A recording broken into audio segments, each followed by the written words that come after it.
Sud Radio, 19h-19h30, les vraies voix du sport. Et dans 2 semaines, ce sera le début de la Coupe du Monde. Et bon, comme l'actu foot est assez légère, il y a juste une journée de Ligue 1 assez banale, à part le choc entre l'Olympico. Je reçois Bernard Morlino pour un livre absolument génial, 100 matchs de foot légendaires de 1872 à nos jours, publié chez Grund. Bernard Morlino, bonsoir. Bonsoir et merci pour votre accueil et bonsoir à toutes et à tous. Alors, on va revenir 150 ans en arrière, c'est le premier match dont vous parlez, le premier match international, le 30 novembre 1872, Écosse-Angleterre à Glasgow. Et c'est amusant puisque la France jouera la Tunisie le 30 novembre, ça fera pile 150 ans. Ce match, c'est quand même un match de légende, même si personne ne l'a vu aujourd'hui. Ouais, et il n'y a pas eu de gagnant non plus. 0-0. 0-0, et bon, mais historiquement, c'est celui-là, c'est le premier, quoi. C'est les Anglais qui ont inventé le football moderne, vous savez très bien, et après le ballon, comme je dis, là, est passé par-dessus la Manche, est arrivé chez nous.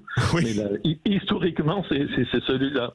Il y a quelques photos quand même, hein, j'ai réussi à trouver la composition des équipes. Absolument, il y a même la photo du maillot qui ressemble plus à un pull, voilà. D'ailleurs, c'est de la laine, c'est absolument, d'ailleurs c'est marrant en allemand parce que le maillot de foot, ça se dit tricot, on s'est dit, tiens, ça doit venir de là. Ouais.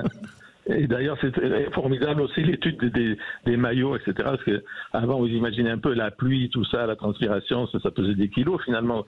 Et c'est horrible. Aujourd'hui, tout est mieux dans le football. Alors, le premier match, c'est que des matchs de légende. On est obligé de parler du premier match des Bleus. C'est contre l'adversaire qu'on a le plus rencontré, la Belgique. Le 1er mai 1904 à Uccle, en banlieue de Bruxelles. Et là encore, match nul, 3 partout. 3 partout, oui. Et alors là, il y avait quand même 1500 personnes, vraiment des accros quoi, du football, les pionniers des spectateurs, j'allais faire le lapsus. Et donc un match, il y a des traces et tout, on regarde dans la presse, on cherche, c'est signalé, même en une, hein, déjà, ça commence, on peut dire, c'est vraiment un pionnier dans tous les sens du terme, les joueurs, etc. Alors bien sûr, les maillots, tout ça, pas de publicité, non, je dis ça parce que tout le monde, on ne sait plus, quoi, je veux dire, ce look, on dirait nos pères. Ah ben c'est sûr. Nos grands-pères, même nos grands-pères. C'est sûr, des Bleus qui étaient amateurs, ils seront 30 ans plus tard professionnels, avec un match de légende, une défaite malheureusement 4-0 à Paris, contre la Wunderteam autrichienne d'un joueur qui a eu un destin tragique, Matthias Zindelar. Et quand le football, c'est pas qu'un terrain de foot, c'est de l'histoire, c'est des passions. Et dans ce livre, on apprend, parlez-nous 10 secondes ou 20 secondes de Matthias Zindelar, l'homme de papier d'Erpapirene, comme les appelaient les Autrichiens. Très grand joueur. Bon, pour revenir aujourd'hui, ça serait Zidane, on peut dire. Oui. Avant, comme ça, un milieu de terrain, un tripoteur de ballon, etc. Très élégant, etc. Flué, comme vous avez dit. Et bon, avec une conscience politique, etc. Parce que quand l'Allemagne a mangé... annexé l'Autriche, l'Anschluss. Voilà. Donc lui, il a refusé de jouer. Il n'a pas voulu devenir allemand. Il a dit non, c'est pas possible, etc. Et parce qu'il était juif aussi. Non, ça, il y a une ambiguïté, on ne sait pas vraiment. Il n'a pas vraiment des racines juives. Il avait plein d'amis juifs, mais c'est pas prouvé. Comme il a refusé donc de jouer sous le drapeau nazi, on l'a retrouvé finalement mort dans son appartement avec sa compagne. Alors là, on ne sait pas non plus. Si c'est un suicide ou un assassinat. On l'a tué pour moi, mais en maquillé en suicide. À mon avis aussi. Rien ne le prouve, mais c'est chacun à son sentiment. Moi, c'est tout explique qu'on l'a tué. Quoi. Il fallait s'en débarrasser. Ça devenait une icône. Et d'ailleurs, aujourd'hui, c'est resté une grande icône. C'est resté une icône. Ça tombe régulièrement, chaque année, je dirais, une manifestation, et ça tombe et fleurit tout le temps. C'est un grand du fort. Je voulais lui rendre hommage que peu de gens le connaissent et vous en parlez dans votre livre parce que c'était quand même un joueur et un homme exceptionnel, Matthias Zindelar. Allez, on passe la guerre évidemment, et là le premier match de légende de l'après-guerre, enfin sauf pour les Brésiliens, le Maracanaçu en 1950 où le Brésil perd une finale de Coupe du Monde chez lui contre l'Uruguay, un drame national. Drame national, alors là c'est incroyable parce que même Jules Rimet, qui était le Français qui a inventé la Coupe du Monde, et le Red Star, il s'apprêtait à descendre, il a été au Maracanã, pour remettre la Coupe au Brésil. Et finalement, le temps qu'il descendait tout, paf, il y a eu le but terrible qui a battu Barbosa, le gardien brésilien Barbosa. Et du coup, il est devenu le maudit, quoi. Je veux dire, il ne pouvait plus rentrer dans un café sans qu'on le désigne du doigt, c'est toi qui nous as fait perdre, etc. C'est atroce, et ça a fini qu'on lui a offert la cage. Et ça a terminé qu'il en a fait un barbecue.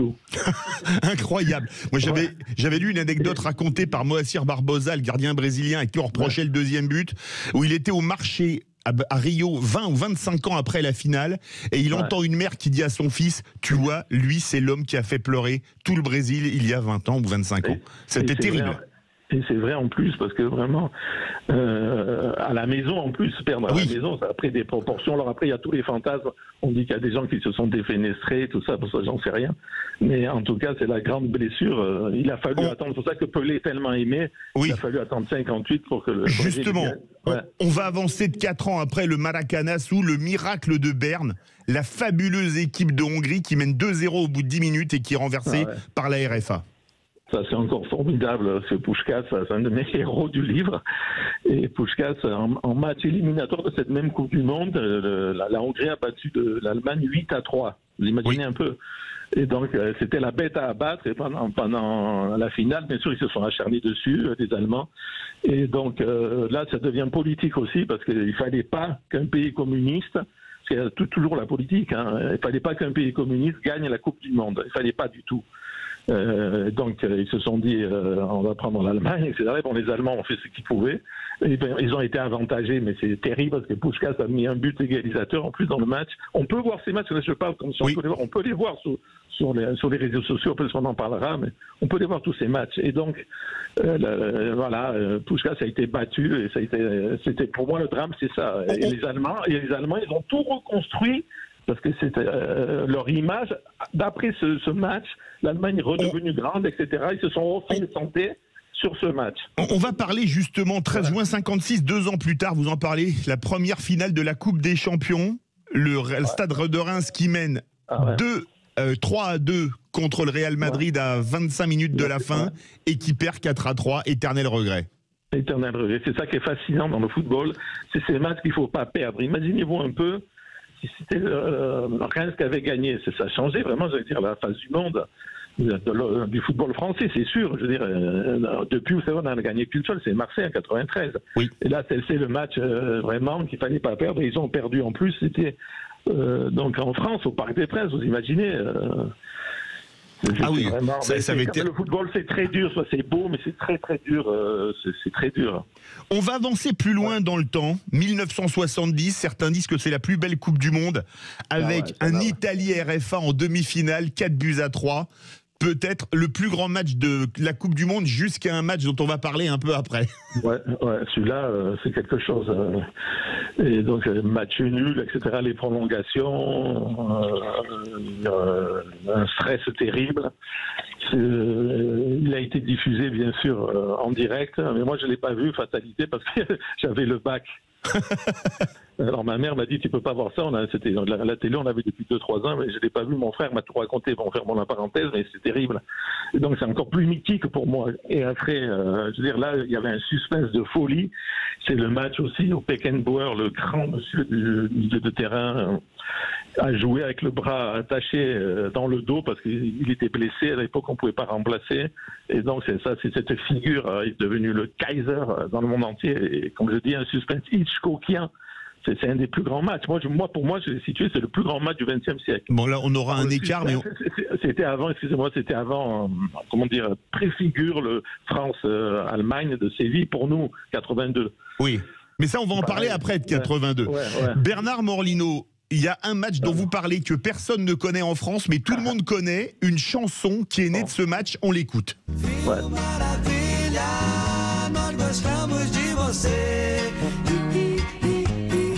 Un match entre Flamengo, club de l'État de Rio, et Benfica, le club mythique de Lisbonne, avec un but d'un joueur qui s'appelle Fiu Maravilha.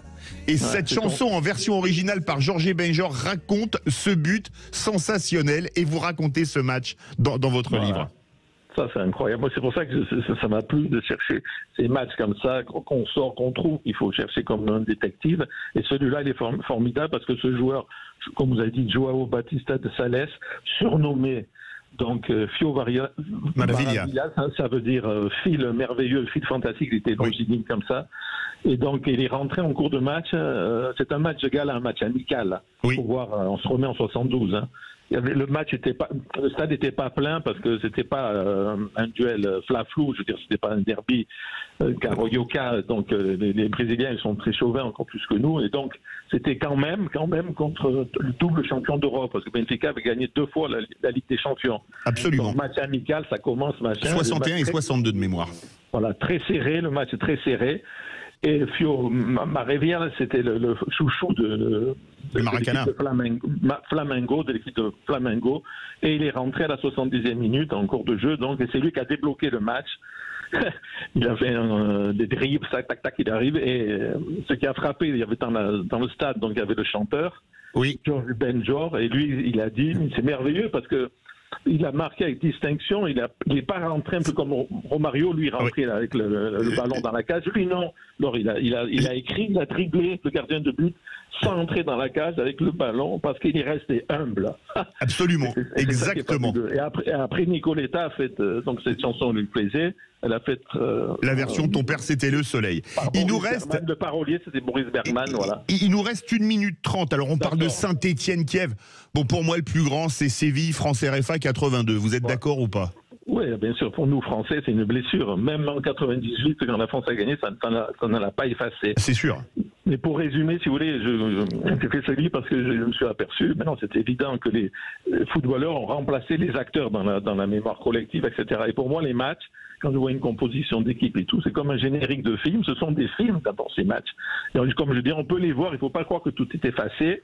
Grâce à Internet qui a du bon, on peut aller sur les réseaux sociaux comme ça, on voyage de pays en pays, c'est comme ça que j'ai fait le livre. Hein. Je mets Google, Brésil, etc. Et les matchs, ils sont là.